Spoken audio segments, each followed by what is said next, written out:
This video will demonstrate the application of plastic protective film, also known as paint protective film, also known as clear bra, to a pair of chrome taillights from a Lancia Flaminia GT Touring Italian sports car from 1960. The taillights from this particular model of car are prone to pitting and rusting.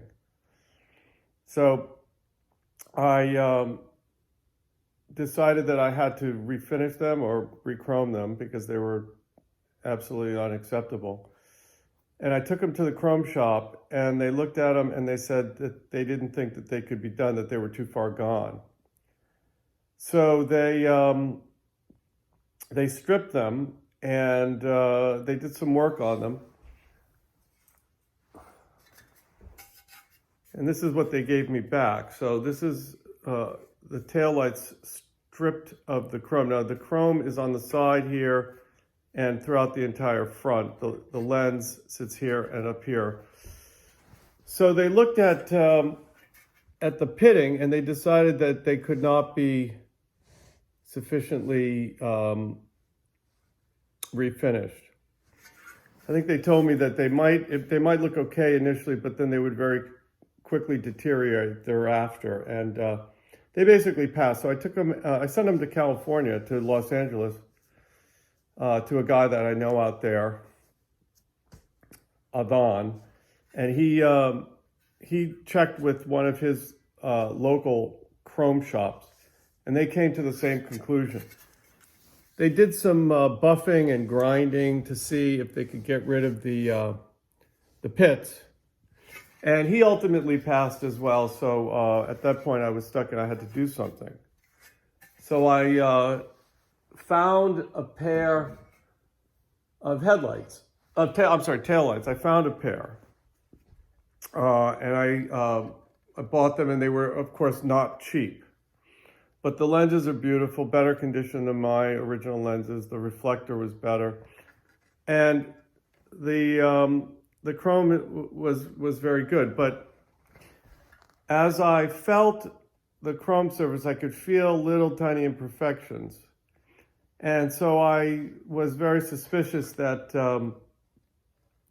that these would deteriorate with time as well, and I wasn't willing to take that chance. So I decided to find a way to protect them. So I thought about ceramic coating, and I thought about plastic protective film, and I decided on PPF because PPF is completely reversible. All you have to do is heat the stuff and you can peel it off. And a ceramic coating can only be really removed properly by an abrasive technique, which obviously you'd never want to do on chrome.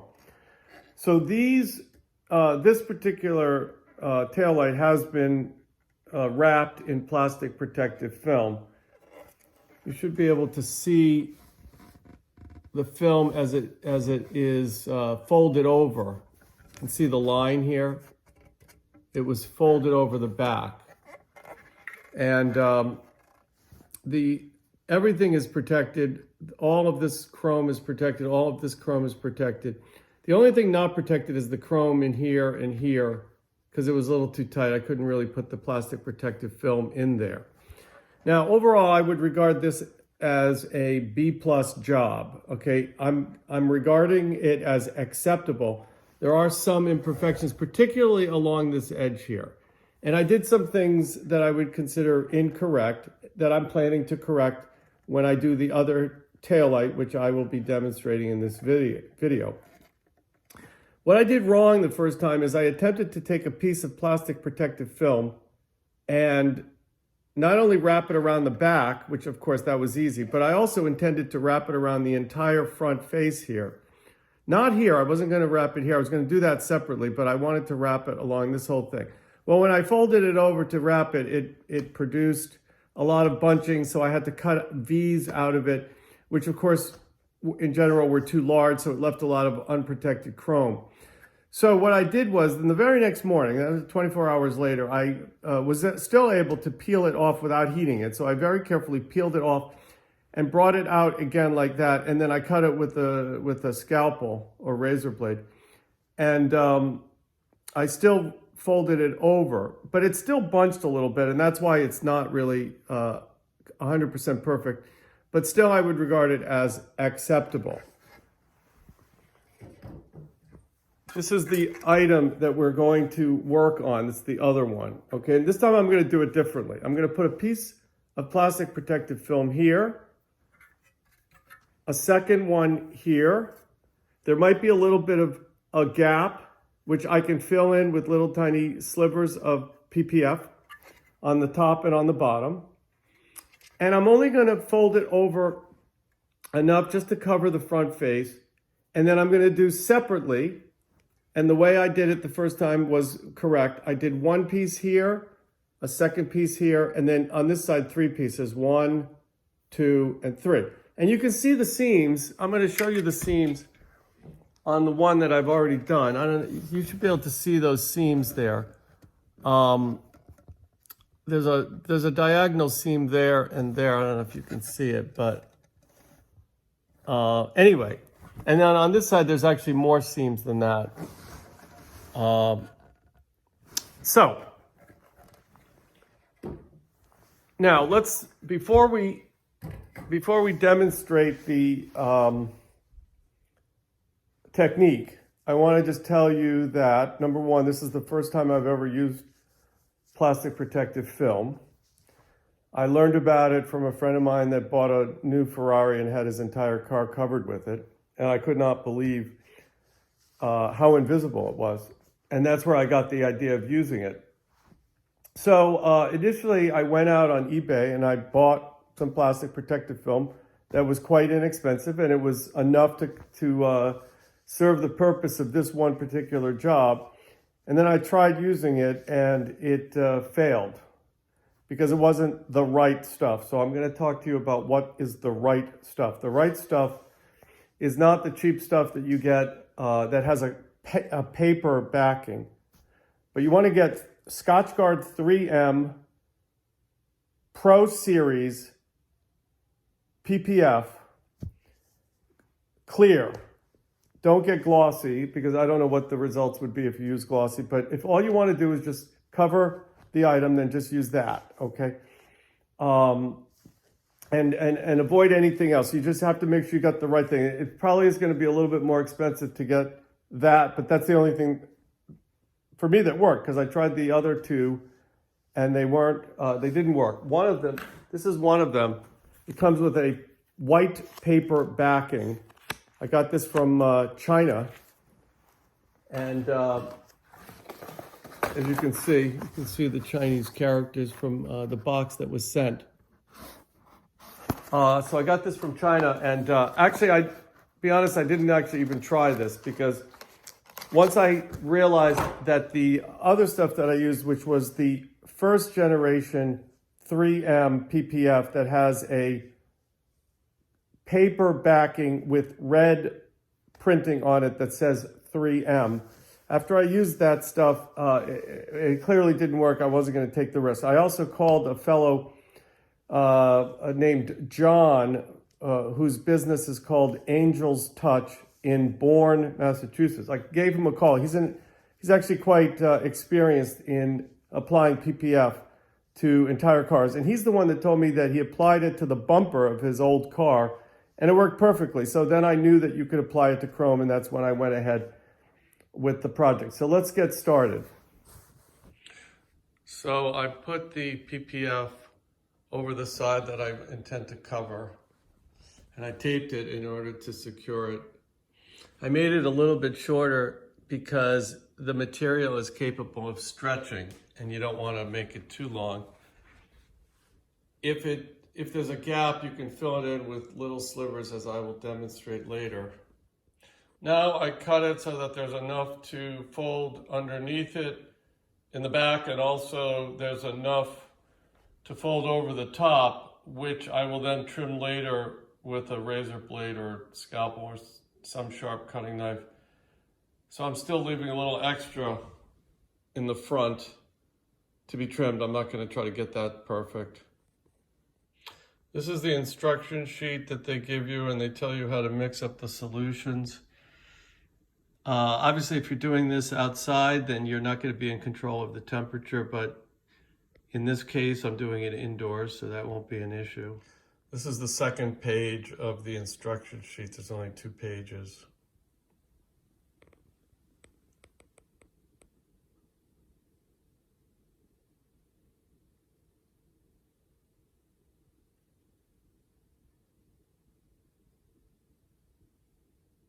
The solutions are mixed up. Here you have isopropyl alcohol and distilled water.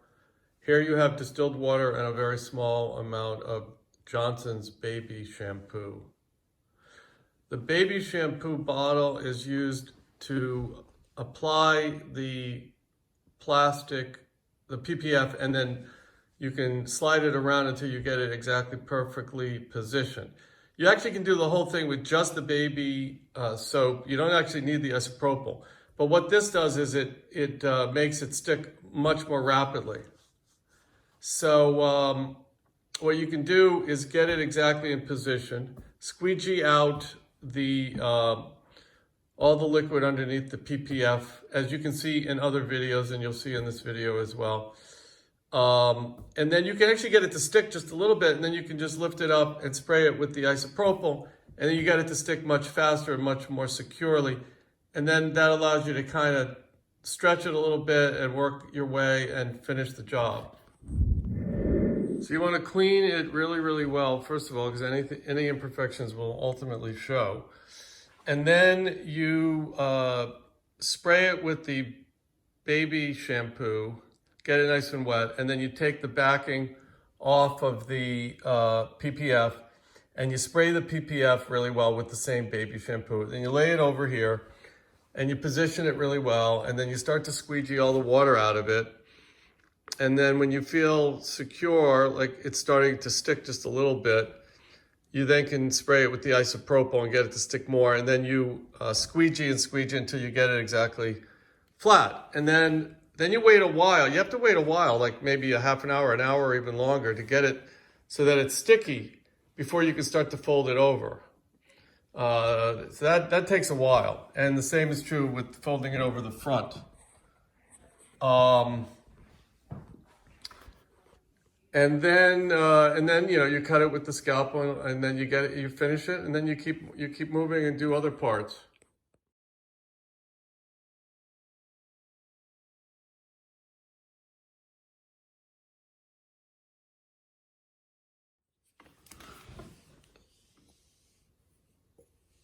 So I'm squeegeeing now the water out of it, and so far no isopropyl, just baby shampoo with distilled water. And I'm trying to decide whether I'm actually going to do any isopropyl on this side, because it came out so good, and there's no water bubbles or air bubbles or anything. And I'm just thinking maybe I should just leave it alone, because when you peel it up, it makes a line when you put it back down, and that line is hard to get rid of. However, keep in mind that you may well see a lot of imperfections as I did the first time, but overnight they disappear. Usually 24 hours they disappear. A lot of it disappears. They call it curing. But anyway, I'm not sure what I'm going to do here, because it looks so great. I'm just tempted to let it just take on its own and not try to rush along the process with the isopropyl. That guy John from Angel's Touch in Bourne, Massachusetts, is the one that told me that he doesn't use isopropyl. He just uses baby. He uses the isopropyl, he told me, just to clean the chrome or the paint before he applies the PPF. So I decided that I am going to use some isopropyl. Oh, by the way, I did use a paper towel to kind of massage the surface and get as much of the water out as I could. But you notice that there's it's not adhering because it's a little bit there's a little bit of a bend, so it's just not adhering right there. So I'm going to go underneath the PPF and apply some isopropyl there to get that to stick down faster. And anywhere else along the way that I see any similar, like right here, I don't know if you can see that, but anyway, I'm going to get it to stick with the isopropyl there as well. So I'm not going to lift it up and spray the isopropyl underneath the whole thing. I'm just going to use it in these areas where it's not currently sticking. And I'll demonstrate that. So you spray it, then you wait a while. You don't start applying it digitally with pressure to get it to stick right away. You got to give it some time to work, and then, like, how long? 10 minutes maybe, maybe 15, maybe a half an hour, and then you can take your finger. At one point, it sort of magically starts to adhere. So it might, like, half an hour, even an hour, and then at that point you press with your finger and it sticks and it doesn't come up again. So that's my plan. So I decided to spray the isopropyl all along the adhesive there, all along the edge, so that I can get it to stick faster when I decide to fold it over. Otherwise, I didn't want to wait forever. So I use the isopropyl everywhere where the adhesive is showing, where it's overlapping. So I'm gonna now I'm gonna wait a length of time. I'll time it, and then I'll let you know how long it took. So the magic number appears to be 30 minutes. So after 30 minutes, it was starting to stick enough so I could start to fold it over. Now I want to point out something. You see these imperfections on the surface? Don't be concerned, because those will be gone by tomorrow. So it doesn't look right. You wouldn't be happy with that, but that'll be gone. And the other thing is, be careful. Don't be too rough with the squeegee, because you can actually damage the plastic surface. Now, supposedly this is self-healing, so if you do damage it, you could take a hair dryer and heat it, and it will heal. But anyway, by tomorrow this should all be gone. So as you can see, I folded it over. I also snipped the plastic where these areas are that stick out. I snipped it so I could actually apply it flat. On the front, you can see I cut it with the scalpel, and that wasn't very easy to do. But I think it'll be fine. And it's a heck of a lot better than my first effort. As anticipated, at the top and at the bottom, there's a slight separation between the two pieces of plastic. So I'm going to show you how I deal with that. I cut a piece of PPF that exactly fits in the space that was present between the two large pieces. So what I'm going to do is I'm going to remove this, obviously. I'm going to clean the chrome really well, dry it, and then I'm going to peel the backing off of this little strip, spray it with the isopropyl alcohol, and very carefully apply it. And if it's not perfectly positioned, I'll just peel it off and put it right back, but that will make it stick really fast. So I cut out the templates for the inside of the face of the taillights. So I'm now going to apply those using the soap primarily, and then maybe a little bit of the isopropyl. This is the last of the two pieces at the end. And so I applied these with isopropyl only, and very carefully just positioned them and then pressed them in as much as I could. You can see it's, there's always that discoloration, but that eventually does go away, as we'll see tomorrow. But I have to wait until the tackiness comes back, before I can adhere these. If I try to press these in right now, they'll just come back out. They'll just come right back out. So, you can wait a half an hour, maybe less time, because I didn't use the soapy water. I only used the isopropyl, we'll see. But the rest of it is done, and it was all done in one day. Taking my time, I probably would have been maybe 4 or 5 hours. taking my time and doing other things in between. But you can't even really see the seams. There you can see the seams there. There's a space there, which I'm not going to fill. I'm just going to leave it. But you can't really see any space there. There's not much of it. There's a little bit of a space here. You see that tip there? I was worried about that. I put isopropyl on that. And we'll see how well it adheres. I mean, it's possible that could peel up in the future. Then I would just take a razor blade and score the surface of the plastic, and then you can pull it off. So it's 8 1,000ths of an inch thick. And if you score half of it, 4 1,000ths of an inch, that's all you have to do. That way you don't touch the metal. You only score halfway through the plastic.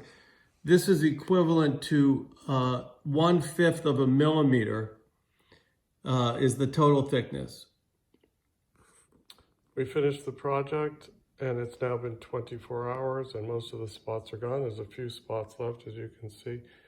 Those should disappear over the next few days as they did on the other one. And now the project is complete. The taillights have been reassembled. So in summary, after you have put the PPF on the chrome, this is what it will look like. This obviously doesn't look very good, but if you wait a while, it will all clear up and look actually quite excellent, as long as you've gotten most of the water out from underneath the plastic. The correct PPF is the 3M Pro Series Scotchgard PPF with a plastic backing. You don't want the one with the paper backing. And as I've demonstrated, just about any type of object can be wrapped with this material. And after you do it once or twice, you'll get to be quite proficient, I believe, and ultimately very satisfied with the results.